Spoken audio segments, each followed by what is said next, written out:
বাবা মায়ের কবরের পাশেই চিরনিদ্রায় শায়িত হলেন ৬৯-এর গণ-অভ্যুত্থান ও মহান মুক্তিযুদ্ধের অন্যতম প্রধান সংগঠক, সাবেক শিল্প ও বাণিজ্যমন্ত্রী এবং বর্ষিয়ান রাজনীতিক তোফায়েল আহমেদ।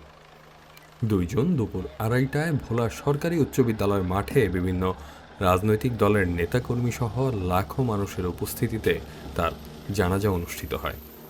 জানাজার আগে তাকে রাষ্ট্রীয় সম্মান গার্ড অব অনার প্রদান করা হয়।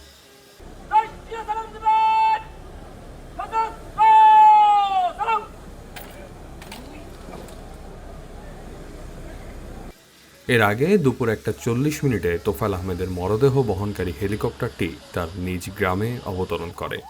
পরে তার মরদেহ অ্যাম্বুলেন্সে করে ভোলা সরকারি স্কুল মাঠে নিয়ে যাওয়া হয়।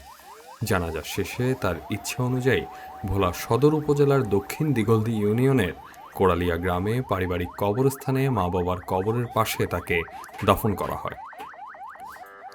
১ জুন বিকালে দীর্ঘ ৮ মাস চিকিৎসাধীন থেকে ঢাকার স্কয়ার হাসপাতালে শেষ নিঃশ্বাস ত্যাগ করেন তোফায়েল আহমেদ। মৃত্যুকালে তার বয়স হয়েছিল ৮২ বছর। তার প্রয়াণে দেশের রাজনৈতিক, সামাজিক ও সাংস্কৃতিক অঙ্গনে গভীর শোকের ছায়া নেমে এসেছে।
সকলে 1 মিনিট নীরবতা পালন করিবেন।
যাবে না।